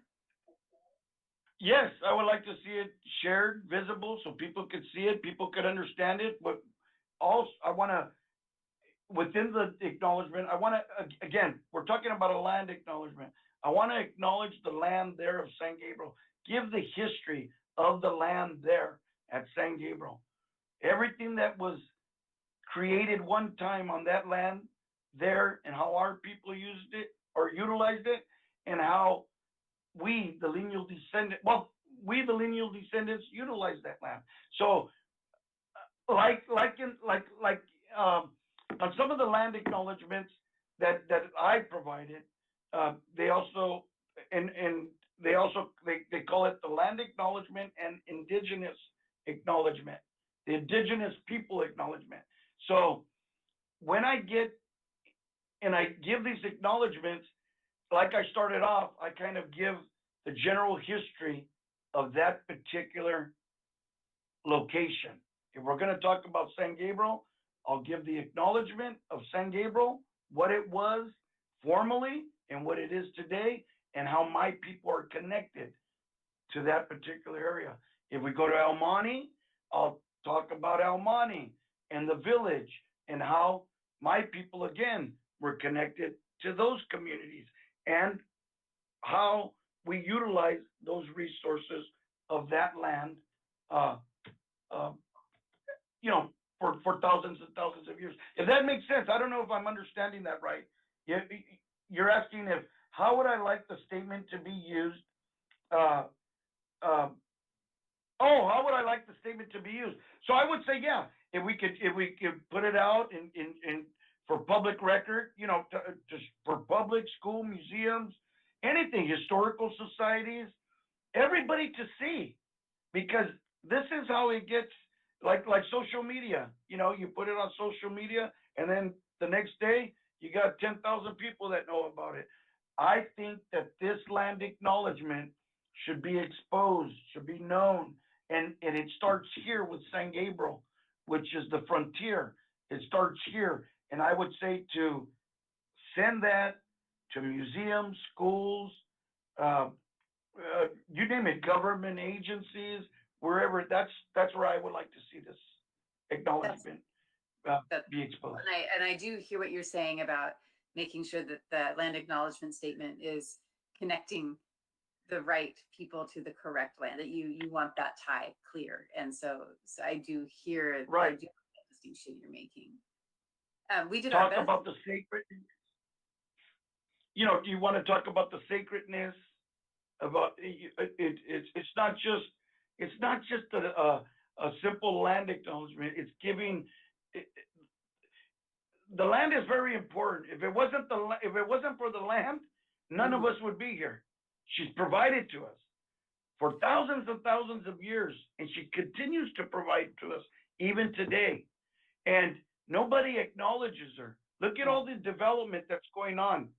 We disrespect her, we punish her, and when you punish her, there's going to be that time where we're going to punish her so bad. It's happening now that no longer will she provide for us. And when she doesn't provide for us, we destroy ourselves. So we have to acknowledge her, teach the children, teach the future, teach the present of how important the land is that we live on, so that we are able to respect her. All these diseases, all these plagues that are going around, flus and different things that are happening right now in the world. It's look at all the plants that were provided here for medicinal purpose. They're being destroyed. To every developer, they're weeds, they're trash. Throw them away. Get them out of here. But they don't understand. They're throwing the house out through the window. These plants and everything were provided for us for a purpose, and they were loaned to us, borrowed to us. They weren't ours to disrespect and punish and do what we're doing today. They were borrowed to us because, Senya, in this land we come with nothing. And when we leave this land, we leave with nothing. The land was here before any of us were here. Before you and I were ever born, this land was already here. So we need to respect her for who she is. Acknowledge her. Love her. Because when you love the land, she'll love you back. Well, you're a very good advocate for your land, for the land, and for your tribe. you connect. Thank you. We saw this. We did our best to try to come up with the questions we thought we needed to ask. But if there's anything that you feel that we missed that you would like to share with us, would you please do so? Sure. I mean, those were good questions that you asked, and I forgive me if I kind of went up the end there, not but I only spoke from the heart, and I just think that that if we could help you help us, we could make this whole area, this whole speaking on behalf of San Gabriel, if we could help you help us, I mean, we could educate everybody about the land that they live on. I'm so grateful for that. Go ahead. I'm so grateful that you say that, because I know that in the history of the Spanish, you did a nice job talking about the waves of conquest with the Spanish, the Mexicans, the Anglo, and I know there's not much reason for trust, but I appreciate so much that you are willing to work with us, and I appreciate you saying that very, very much. No, that has always been our intent to work. Even I believe, and my dad always believed, maybe our kindness, these people that came and settled here, they took our kindness for weakness, but still today, we continue that kindness. It's in our heart, it's in our blood, and sharing the history, sharing our knowledge, sharing our connection. I'm telling you, on the phone today, you are with the lineal descendants of the Los Angeles Basin, of San Gabriel. Anything we could provide to you on the history of our people, being the native, the Spanish, the Mexican, the American, we're all part of that. We had to be to survive. We're here to provide it. Come and get it. Take it, like my dad said before he left. Take everything. Now, take it, because you're going to need it. It's a powerful, powerful gift. And I know how much the loss of your father weighs on you and how much you're carrying him. And I want you to know that I'm really grateful that you're coming with such kindness, and that we are tremendously honored that you're willing to do that. Thank you. Thank you. He was a great leader. My mom too. My mom left us too, but they were great leaders. My mom wasn't originally the indigenous from here, but she grew up. She was born in San Gabriel off of Mission Road, 1932. She went to mission school. Her families are well known in San Gabriel, but my father was a good leader. He is a good leader. Yes. And tonight he was with us. He's with us, because before I got on this call, I made sure that I called him to be with me on this call tonight, because he speaks through me today. I know his spirit is with you. Absolutely. And forgive me that I break down like that, because my life, I try to keep busy, so I try to not remember. I want to remember, but I don't want to. When I start to think about it, we were close. My father and me, I mean, we have brothers and sisters, but me and him had a different relationship. And here, all of us, we're all kind of like drifters. Yes, there are mom and dads, and we know them while we're alive on earth here.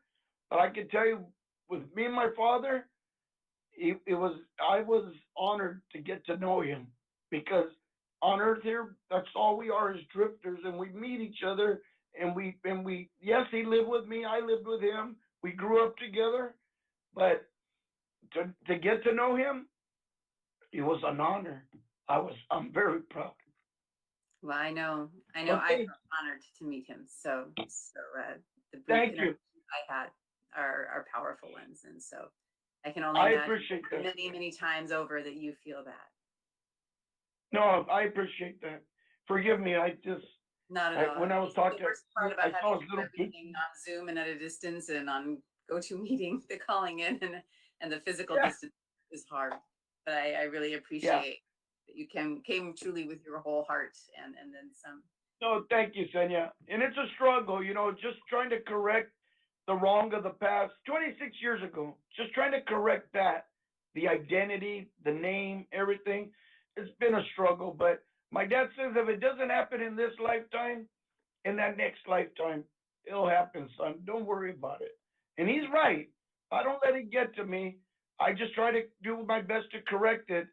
But like I tell everybody, this is not our first rodeo. We've been through this ever since the coming of the settlers. You know, our identities have been changed over and over, not because we wanted to, it's because it just happens. It happens like this. People steal our identity. They name us something else that we're not named. They you know, look at history. All it is what the next person wrote and what that person wrote. Well, we are the indigenous people here, the descendants that are actually the horses that speak from the horse's mouth, that we're able to provide that beautiful history that we know. And whatever I can help with, I mean, I'm here for all of you. And it was a pleasure being on the phone with all of you. And I know you guys got to get back to your families and what have you, but if you don't mind, Chief Salas, if you have a few more minutes, we have a public comment. And so I wanted to check in with Matthew to see if any comments had come in or questions for you. There have not been any public comment, and thank you, Chief Salas, for being with us tonight. So I'll close the public comment, but if you don't mind, I'll turn things over to my fellow committee members and just see if they have any questions. Do you have a little bit of time for that? All right, so we'll just kind of go through our roll call again, and I'll start with Council Member Menchaca. Do you have any questions for Chief Salas? Yes. First of all, Chief, thank you so much for your passion and for being so vulnerable tonight and just sharing with us your thoughts and feelings. I haven't had the pleasure to meet you, but I did Google you, and there is a great picture of you and your father at it says here, the ancestral land in Potrero Chico de San Gabriel. Yeah. And you're together, and you could just see the love. Just that picture. Yeah, thank you. I hope you framed it. It's just a. No, I did, and that's thank you, and that's the area of La Misión Vieja. That's the village where we descend from my grandfathers. That area, the original site of the San Gabriel Mission. That's where we're at right there.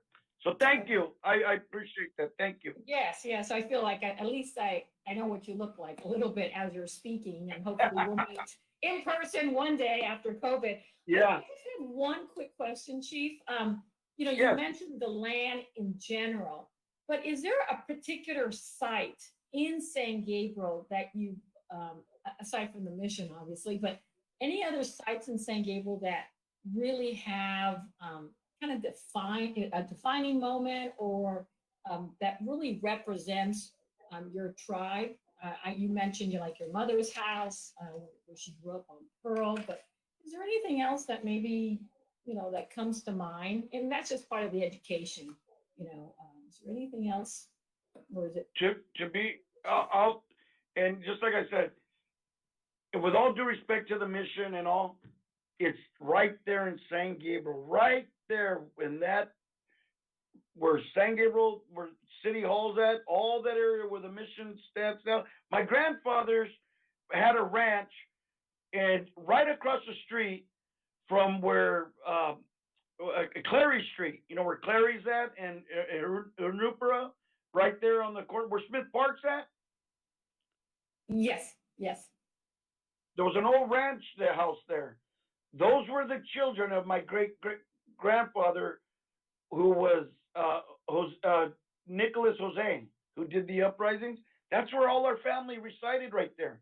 The mission granted us that land right there where the school's at, school district's at. I was going to mention the school district is there currently.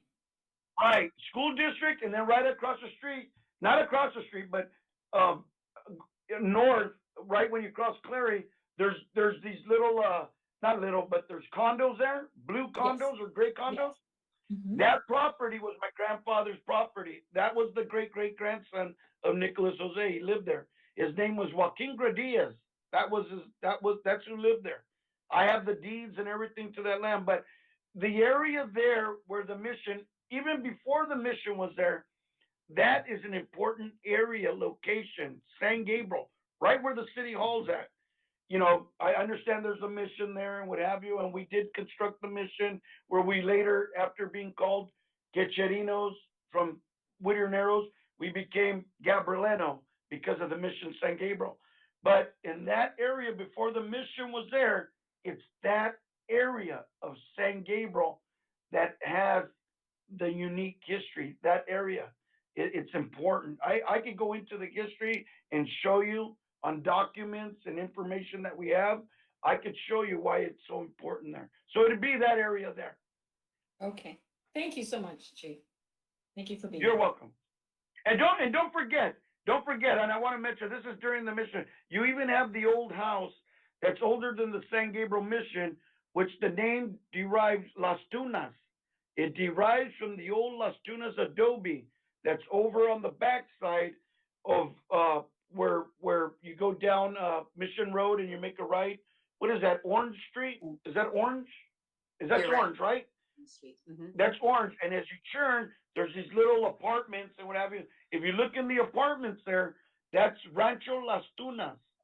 That's the house that's older than the San Gabriel mission. That's where all the Spanish and all the Padres lived before the establishment of the mission. Why they were establishing the mission, that's where everybody stayed. There was 21 rooms there in that adobe house. And that house is significant because, yes, it was an adobe house. Yes, there were Spanish people there. And yes, our people built that house, but that gives significance to the area known as Las Tunas, which is the cactus pear that's on the end of the cactus. It was a cactus gate that went all the way up into San Marino Street or Junipero Serra Street, where it goes in past Las Tunas, over by Washington School. What is it, San Marino Street? It goes all the way up, and it covers all the area up to Huntington Drive, goes all the way into Lacey Park, and all the way back down into Santa Anita. That's why that area was called Rancho Santa Anita. It goes all the way down, and it was a cactus fence that was there that kept the Indians and the animals inside the mission lands. All that area, because you're talking about thousands of Indians that were brought into the mission system. The reason why we survive today is because my families, as I mentioned before we started, we lived with all the prominent families, the Spanish, the Mexican, and the Americans. We just got switched over from settler to settler, but we continued being the house slaves or plantation workers, which the plantations were the vineyards. That's why you have the grapevine down the street from there. But we continued through decades living and surviving with these prominent families. So Rancho Las Tunas, it's an important part of our history also. Well, thank you again, Chief. And I hope you're recording yourself because this is just such great information to have. If you're not recording yourself, at least doing a memoir of some sort. Yeah, I haven't really. No, we're going to do that. Thank you. Thank you. Councilmember Pu, do you have any questions? I don't have any questions, but if you haven't done any recordings of yourself, Chief Salas, yet, you can always look back on this and it'll, you can stream it on YouTube. I also want to thank you, for sharing all of this history. I mean, there's so much information. I took several pages of notes here, and for your inspiration, for your leadership, and I guess I can only say that we're very grateful for you taking the time to share all this with us, and we look forward to continuing the conversation with you. Well, I thank you, and I thank you for giving me this opportunity in speaking behalf of our people here, I really do thank you because, as I mentioned, my father's gone, my mother's gone, and a lot of the elders are gone.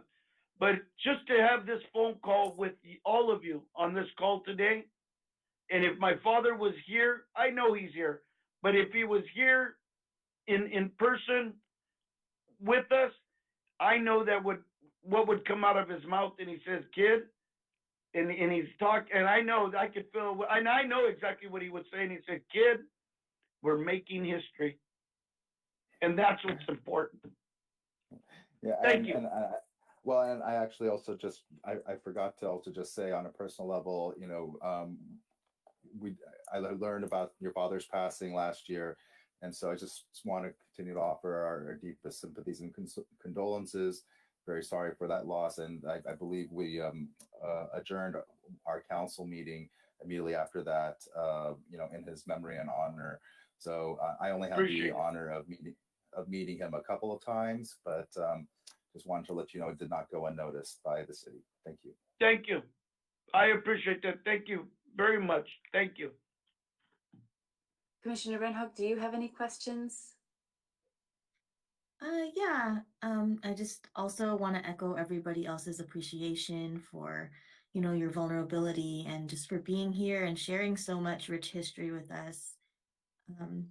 I wanted to ask, what do you feel like what would you like it to look like to have a partnership with the city, to, you know, bring more recognition to the indigenous people and the land and, you know, going forward, what would you wish for that partnership?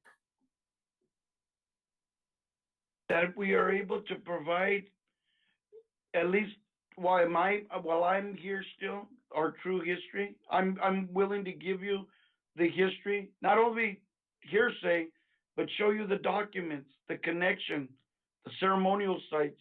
You know, just to provide our true history in partnership with each other. That's the main goal. That's our main goal, is just to correct the wrongs of the past and provide the true history, because all of us working as a team will provide that for the next generation that comes and represents the city of San Gabriel. And it's our due diligence in working with each other so we can leave that legacy for them, so they can continue to share that truth of the beauty and the history of San Gabriel.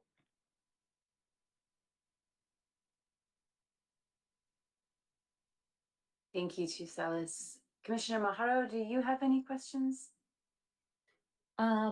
Actually, I just want to say thank you very much, Chief Salas, for joining us today. I want to express my condolences to you and your family on the passing of your father this past year.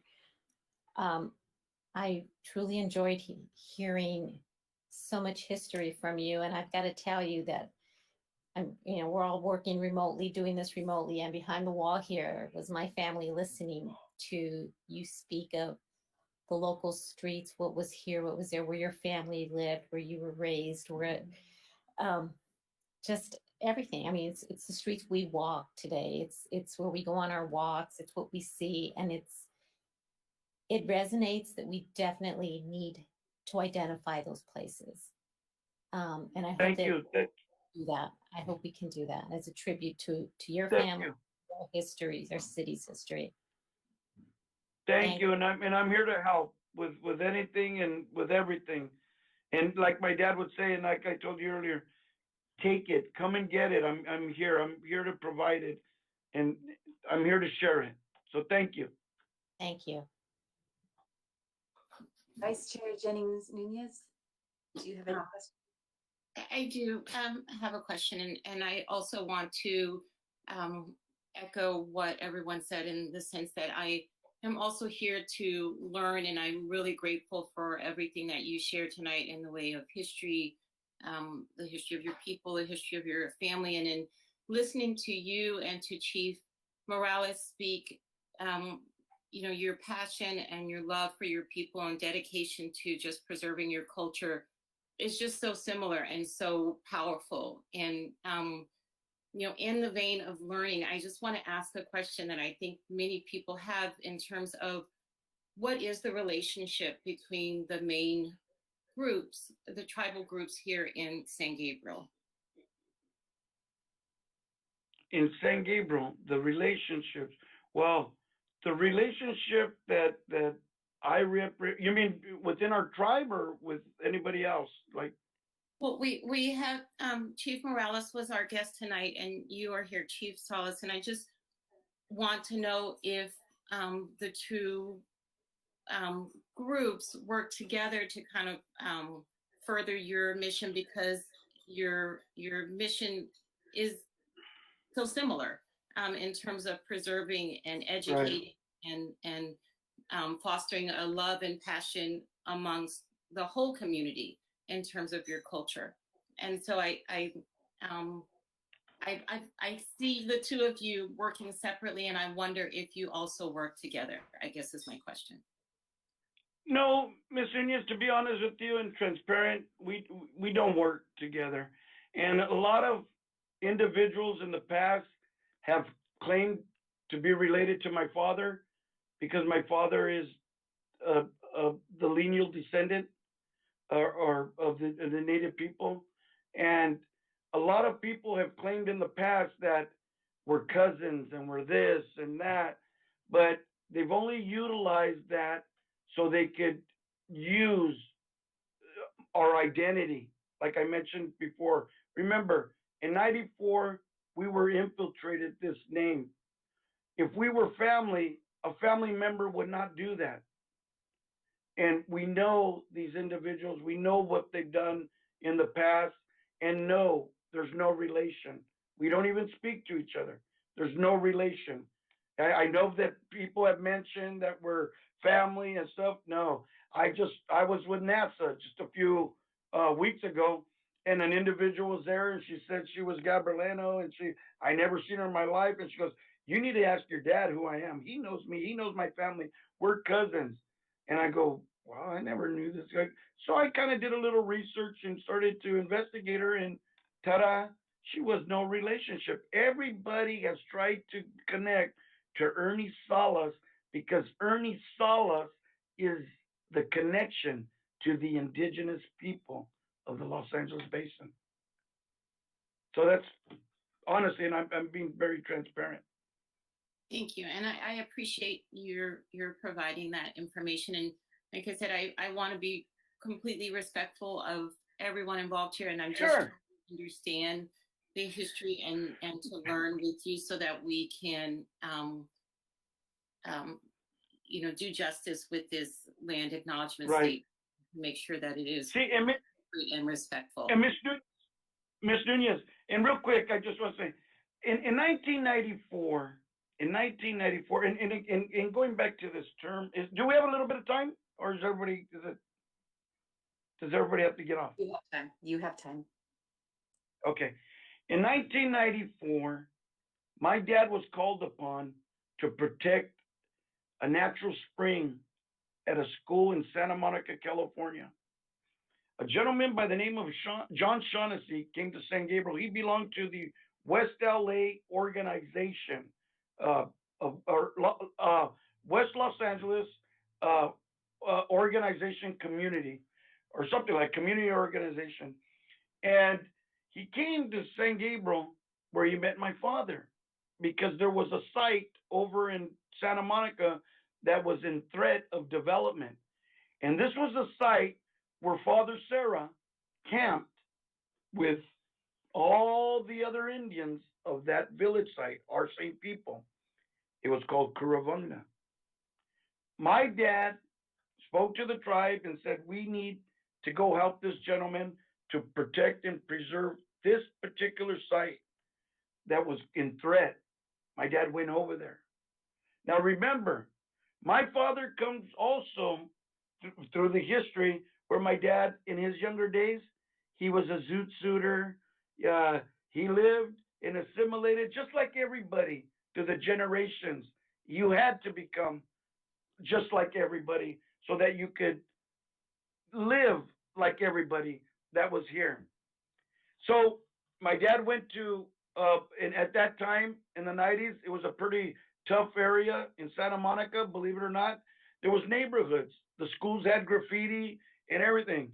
You know, they totaled the whole school, but the natural spring was there. So my father reached out to the local neighborhoods. He used to do that in San Gabriel, California, with all these kids that would write graffiti on the walls.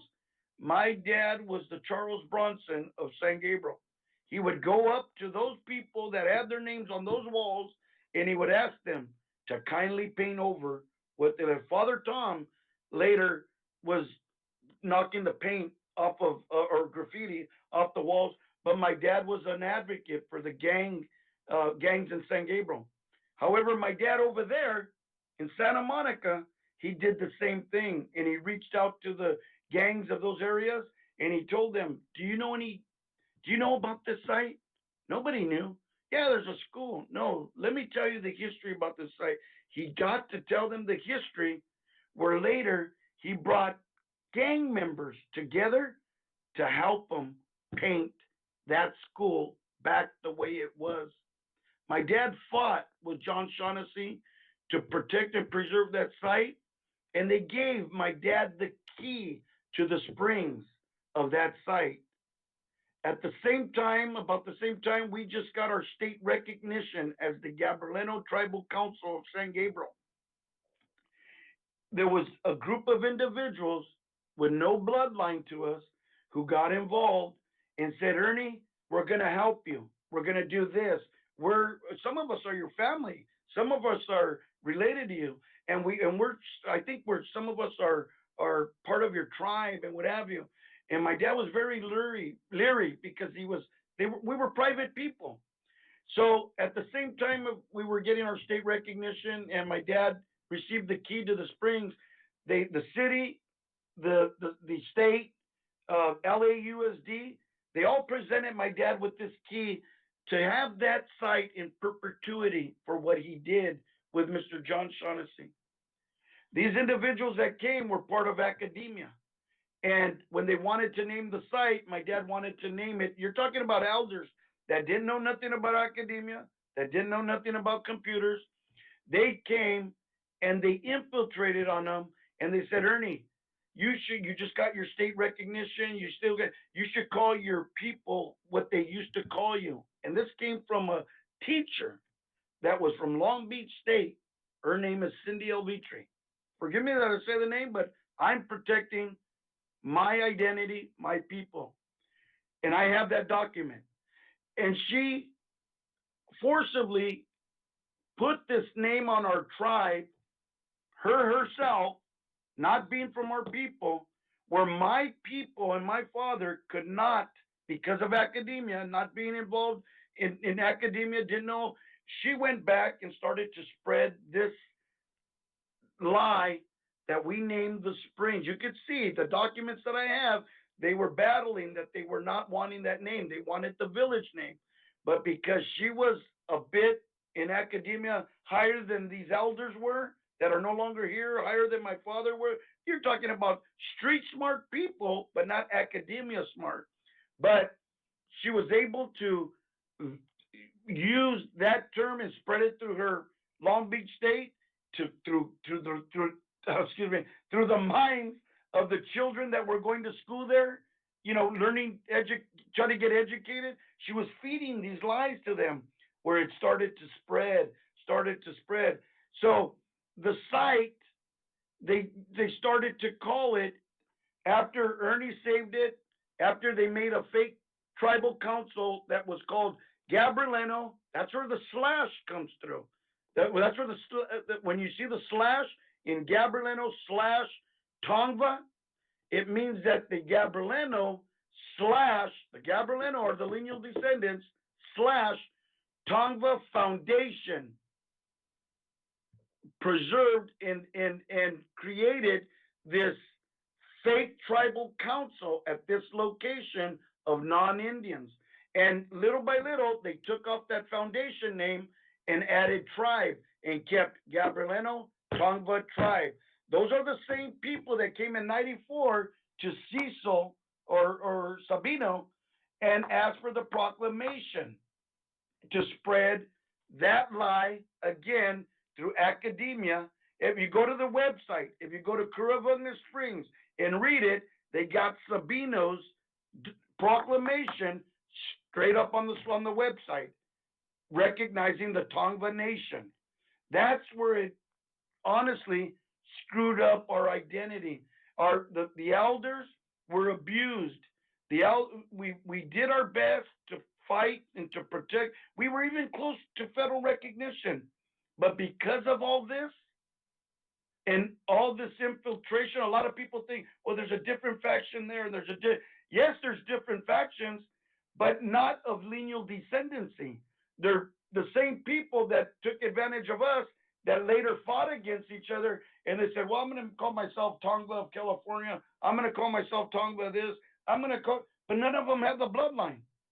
And all the while here in San Gabriel and in the Los Angeles, in this area, in our home base, here's the Indians still hanging on to each other. The same lineal descendants that have been hanging on from the coming of the European till now. So we continue today to experience the atrocity and genocide of the distortion of our history. You're more than welcome to come to my office. Bring Senya. You guys come and I'll show you every documentation on how that name infiltrated us and is destroying us. In the old days, with all due respect to the Europeans and all that, you know, I'm going to be honest with you, or the Anglos and everybody, and I'm not angry with anybody, but those that came in the past, the genocide that we experienced was killed, we would be hung, we'd be tormented, we'd be brutally beaten, thrown in the streets, murdered. Today, our history is again being genocide. And it's hard for me to police. A lot of our tribes a lot of our members are like, oh, Andy, I think we're beating a dead horse. Just forget about it. No, it's the legacy of our ancestors. We owe them. Nobody understands the struggles that our ancestors went through to get us from there to where we're at today. I, myself, and I know that members of my tribe, we want to owe them back for what they did for us. And if we could just this little bit give their true identity, there's books, there's history. The city of San Gabriel, they have the authority to research the truth. It's there. It's in the mission, right across the street. It's there. But everybody fails to research it. They want to take it because this person said this and that, and take it at face value. We're the living descendants that have and I know that other entities or other nationalities or what have you, they have experienced genocide in us. But we right here, in our own homelands, my dad always said, we're refugees in our own homeland because we continue to experience these atrocities. And that's what's important. And anytime you're welcome to come and just see, and I'll show you. And this is why, I'll be honest with you, you've heard the statement that Andy's a troublemaker. You know why they say that? Because when you have truth, it creates trouble. And that's all I live by is truth. Because I'm trying to find the justice that my people deserve. My people, the indigenous people of this land, nobody recognizes them. All these acknowledgments, I know that we're working on this today, but all these acknowledgments are going around. And here in San Gabriel are the same old little families that nobody even knocks at their door and says, hi, I know who you are. I know your history. They're there. People from Henniger Flats, the old people from the Michael White House or Michael White Adobe, they're there. Us, we're here, but nobody acknowledges us. And it's sad because now my father's gone. When I used to go to his house and I see him and I go in the living room and I would watch him outside, he'd be leaning on the fence looking toward the San Gabriel Mountains. And he was already in his 87, 88. and he'd be looking at the mountains, I would say, look at my father. Cars are passing back and forth. They're looking at him. And no offense, because we are mixed. We're Mexicans. We're Indian. We're mestizos. We're mixed with everything. But I used to just see him out there, and I said, look, all those people just think that he's that poor little Mexican man, or don't even recognize him, don't even acknowledge him. And all the while, this man is the descendant, the actual foundation of San Gabriel. He's gone now. And these, our people and him, should be recognized for what they've done here. Every time there was a city meeting, he stood up there. He represented for his city.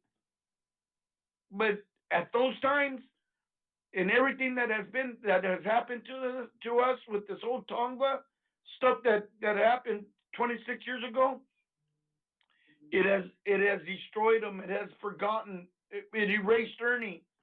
He was a big part of San Gabriel, from the mission bells to proclamations, involved with the city, helping the city, cleaning up the city, the graffiti, everything.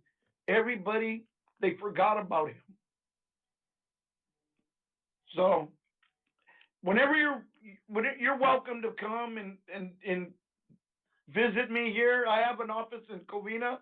I live here in Covina, which is why I have my office here, but I'm from San Gabriel. I'm from 514 East Main Street. All that little area of San Gabriel, Lafayette, Angelino, California, Almonte Street, Mission Road. The entire family, both mother and father side, are from San Gabriel. And that is our homeland right there, old San Gabriel. That's the foundation. Thank you. Thank you, Chief Salas. This is Chastity Nunez again. Thank you very much. And I know we are all hoping that we can use the information that you shared with us to really make your father proud of where we're going in terms of our steps in San Gabriel. And I just appreciate your sharing all of that. Thank you. Thank you, Ms. Nunez.